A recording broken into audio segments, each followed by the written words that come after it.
एक गांव के निकट एक वन था जहां एक गर्भवती हथिनी रहती थी जो कि शिवजी की अनन्य भक्त थी। एक दिन जब वह वन में घूम रही थी, उसे वहां पर शिवजी की एक मूर्ति मिली। हथिनी ने सोचा, यह शिवजी की मूर्ति यहाँ किसने छोड़ी होगी। वह हथिनी शिवजी की मूर्ति को एक पीपल के वृक्ष के नीचे रख देती है और फिर नदी से जल भरकर उनका जलाभिषेक करती है। उधर कैलाश में बैठे शिवजी पर पानी की बौछार होने लगती है तो वह मन ही मन मुस्कुराते हैं। इस प्रकार से हथिनी ने रोजाना शिवजी का जलाभिषेक और फूल चढ़ाने का नियम बना लिया। गांव में एक व्यक्ति था जिसका नाम माधव था। वह गन्ने के रस की दुकान चलाता था। उसकी पत्नी सीमा थी जो घर की देखभाल करती थी। गन्ने के रस से होने वाली कमाई से वे अपनी जीविका चलाते थे। एक दिन भूख से पीड़ित वह गर्भवती हथिनी जंगल से बाहर निकलकर गांव में आती है और पूरे दिन भटकने के बाद माधव की दुकान पर पहुंचती है। वहां पहुंचकर वह सोचती है, मैं और मेरे पेट में पल रहा बच्चा दोनों ही भूख से तड़प रहे हैं। काश मुझे ये गन्ने खाने को मिल जाएं।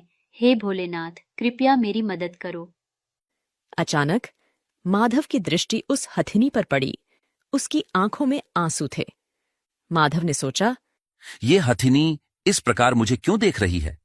इसकी आंखों में आंसू क्यों हैं? यह तो प्रतीत होता है कि यह गर्भवती है और शायद इसे बहुत भूख लगी है। इसके बाद माधव ने उस हथिनी को कुछ गन्ने खिला दिए और प्यार से कहा, पेट भर के खा लो और अगर तुम्हें और चाहिए होगा तो मुझे बता देना। अब तुम खुश हो ना? हथिनी ने मन ही मन भोलेनाथ का धन्यवाद किया। हे भोलेनाथ, मेरी और मेरे बच्चे की भूख मिटाने के लिए मैं आपका और इस व्यक्ति का कृतज्ञ हूँ। यह कहकर हथिनी वहां से चली गई। अगले दिन वह पुनः माधव की दुकान पर आई और गन्ने खाई। यह क्रम कुछ दिनों तक जारी रहा, लेकिन एक रोज हथिनी जब माधव की दुकान में नहीं आती तो माधव का मन व्याकुल हो जाता है। वह सारा दिन हथिनी का इंतजार करता है, लेकिन वह नहीं आती। हे प्रभु, कहीं मेरी उस हथनी को कुछ हो तो नहीं गया? फिर शाम को अपनी दुकान बंद करके माधव घर की ओर चला जाता है। जब वह अपने घर पहुंचता है तो उसके घर के बाहर वह हथिनी बैठी हुई होती है। उसके पैर में चोट लगी होती है। माधव ने चिंतित होकर कहा, ओह, तुम्हारे पैर में यह चोट कैसे लगी? देखो, इसमें से तो खून भी निकल रहा है। रुको, मैं अभी इस पर पट्टी बांध देता हूं। इसके बाद माधव ने हथिनी के पैर पर पट्टी बांध दी और अपनी पत्नी से कहकर कुछ रोटी बनवाई और उसे खिला दिया। हथिनी ने कहा, आज तो मैं मरते मरते बची। अगर थोड़ी देर और हो जाती तो मैं उस ट्रक के नीचे आ जाती। माधव और उसकी पत्नी ने हथिनी का खूब ख्याल रखा। ऐसे ही कुछ दिन बीत गए। एक रोज जब हथिनी माधव की गन्ने की दुकान के बाहर गन्ने खा रही होती है, माधव ने देखा कि उसकी दुकान पर पानी समाप्त हो गया है। इसीलिए उसने हथिनी से कहा, यहां पर सावधानी से रहो और मेरी दुकान की देखभाल करना। मैं अभी पानी लेकर आता हूं। जब माधव पानी लेने के लिए गया और कुछ समय बाद वापस आया तो उसने देखा कि उसकी दुकान के बाहर भीड़ जमा हो गई है। उसे चिंता हुई कि कहीं उसकी हथिनी को कुछ न हो गया हो। दुकान की ओर दौड़ते हुए जब वह पहुंचा तो उसने देखा कि हथिनी गन्ने का रस निकालकर ग्राहकों को बेच रही है। इस नजारे को देखकर आसपास के लोग आश्चर्यचकित होकर चर्चा कर रहे थे। लोगों में से एक ने कहा, देखो, कितना अद्भुत दृश्य है। हथिनी गन्ने का रस बेच रही है।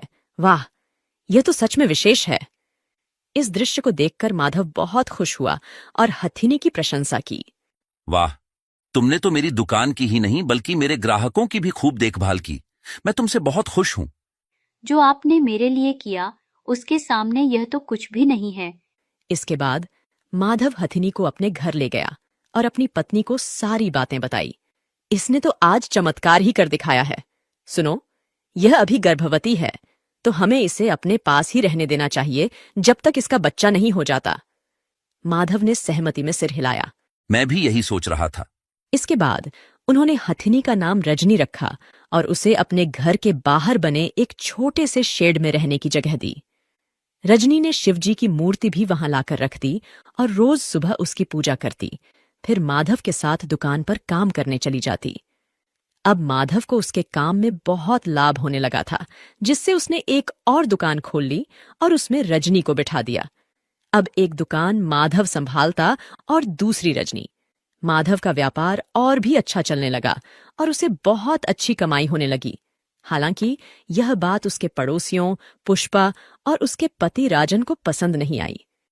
पुष्पा ने ईर्ष्या से कहा, यह सीमा तो बड़ा पैसे का रोब दिखाती है। अब तो हर रोज नई नई साड़ियां और गहने पहनती है। जितनी चर्चा इस वक्त इनकी हो रही है वह सब इस रजनी की वजह से है। लोग तो इस अजूबे को देखने और गन्ने का रस पीने दूर दूर से आ रहे हैं। तो क्यों ना हम इस समस्या को ही समाप्त कर दें? इसके बाद उन दोनों ने रजनी को खत्म करने की योजना बनाई। एक दिन जब माधव और उसकी पत्नी एक शादी में दूसरे गांव गए थे, तब पुष्पा और राजन रजनी के पास पहुंचे। पुष्पा ने रजनी के पास आकर कहा, तुम रोज यही खाना खाकर ऊब चुकी होगी, है ना? देखो, मैं आज तुम्हारे लिए क्या लेकर आई हूं। ये अनारस है, इसे खा लो। जैसे ही रजनी ने उसे खाया, उसके पेट में तेज दर्द उठा और वह दर्द से कराहते हुए शिवजी को पुकारने लगी। रजनी ने प्रार्थना की, हे शिवजी, कृपया मेरी रक्षा करें, मेरे बच्चे को बचा लें।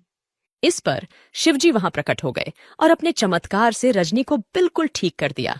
मेरे होते हुए मेरी भक्त का कोई कुछ नहीं बिगाड़ सकता, फिर चाहे वह मनुष्य हो या कोई प्राणी, और तुम दोनों को तुम्हारे किए की सजा अवश्य मिलेगी।